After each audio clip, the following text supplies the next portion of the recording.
Semangat pagi, pada pagi hari ini sebelum kita ke lapangan untuk simulasi damkar ringan, kami akan menjelaskan beberapa hal tentang APAR. Sebelumnya kami memperkenalkan diri, kami dari tim pengajar Agenda 1 dengan anggota, ada, Pak Prabowo, Pak Agus, Pak Jun, Pak Nur, Ibu Puji, Pak Roni, Pak Asep, dan saya sendiri Imbuh. Baik, para peserta Latsar CPNS, sebelum kita masuk materi, silahkan menyimak tayangan berikut, silahkan.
Dasar hukum utama dari penggunaan APAR adalah Peraturan Menteri Tenaga Kerja dan Transmigrasi Nomor 4 Tahun 1980 tentang syarat-syarat pemasangan dan pemeliharaan APAR.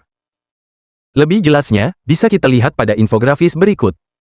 Api bisa muncul atau menyala jika tiga hal ada bersamaan, pertama pemantik panas, kedua bahan bakar dan ketiga oksigen, maka, untuk memadamkannya kita dapat menghilangkan salah satunya.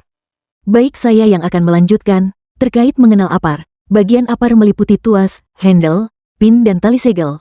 Alat ukur, khusus di APAR isi powder, selang, pipa pancar, nozzle, mulut pancar atau corong, tabung atau silinder, spesifikasi APAR di tabung, dan bracket. Untuk jenis APAR isi serbuk kering, periksa alat ukur, jika ada, perhatikan, jarum harus berada di warna hijau, tengah, periksa juga kelayakan isi tabung dengan membalikkan tabung 2 kali. Caranya pegang handle di tangan kanan dan bawah tabung di tangan kiri, lalu tempelkan tabung di telinga. Jika ada suara gemericik atau aliran serbuk perlahan, berarti masih bagus. Sebaiknya ini dilakukan minimal sebulan sekali. Jika seperti bunyi benda jatuh ke tanah, gedebuk, berarti sudah menggumpal. Jangan digunakan isi tabung adalah campuran serbuk kimia dan gas pendorong. Presentase serbuk menentukan daya padam api yaitu serbuk 40% warna pink, serbuk 70% warna kuning, serbuk 90% warna biru, purple K warna ungu, potasium karbonat. Jarak pancar 2-5 meter dari sumber api APAR jenis ini meninggalkan residu atau serbuk sekali pakai. Habiskan, karena jika tidak habis isi serbuknya masih ada tapi gasnya habis maka tidak bisa dipakai. Harus isi ulang gas.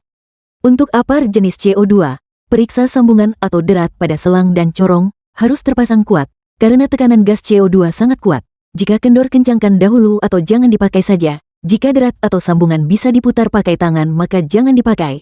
Timbang berat tabung untuk mengetahui sisa gasnya, pemakaiannya harus dekat ke sumber api, tidak meninggalkan residu atau tidak mengotori, tidak basah, ramah lingkungan, jadi cocok untuk APAR di ruang elektronik atau server, bisa dipakai berulang sampai habis karena berbentuk gas, jika dipakai di ruang tertutup. Jika api sudah mati, segera membuka pintu keluar dan tutup kembali agar pemadaman maksimal. Jangan sekali-kali menyentuh corong APAR saat digunakan atau disemprot, pegang handle di belakang corong, atau jika jenisnya kecil atau pendek selangnya. Arahkan dulu selangnya, lalu pegang tabungnya saja, sambil menekan tuas, karena kulit telapak tangan bisa menempel membeku. Baiklah, saya sekarang akan menjelaskan bagaimana penggunaan APAR. Pertama, ambil tabung, taruh di lantai, lalu duduk atau jongkok siaga dengan jarak aman 1 lengan dari tabung. Kedua, pegang handle atau leher tabung di bawah handle dengan tangan kiri. Ketiga, lepaskan pin dengan tangan kanan, tarik saja atau putar baru tarik agar pengikatnya putus. Keempat, pegang ujung selang. Dengan tangan kiri, di pegangan sebelum corong atau nozzle, lalu arahkan ke atas. Kelima, tepuk atau tekan tuas. Sekali dengan tangan kanan, untuk tes tekanan tabung atau memastikan apar berfungsi. 6. Bawa apar ke TKP atau sumber api, jarak 2 hingga 3 meter dari pusat api, dengan memegang handle di tangan kanan, lalu angkat. Jika titik api jauh, jangan dijinjing tapi panggul di bahu, sambil memegang handle. 7. Arahkan corong atau nozzle ke pinggir api lalu tekan tuas ke 8. Ratakan atau sapu semua permukaan yang ada apinya, untuk menutup suplai oksigen sampai api padam. Oke, yang terakhir, saya akan memberikan beberapa tips untuk mencegah atau mengantisipasi kebakaran, yaitu yang pertama, jangan membuang puntung rokok sembarangan atau pastikan bara api rokok telah padam. Menyediakan apar memahami jenis serta penggunaannya, hindari charger terus-menerus terhubung di stop kontak, colokan listrik. Jika sudah tidak digunakan atau terlalu banyak alat listrik yang terhubung dalam satu stop kontak, jangan meninggalkan kompor menyala. Pengecekan instalasi listrik oleh petugas khusus secara berkala atau rutin, sebelum meninggalkan rumah periksa peralatan listrik yang terhubung, menyala, terutama kipas angin untuk mencegah terbakarnya dinamo karena non-stop pemakaian tanpa pendingin. Demikian dasar-dasar penggunaan APAR, terima kasih telah menyimak. Untuk lebih jelasnya, mari kita ke lapangan untuk simulasi. Let's go!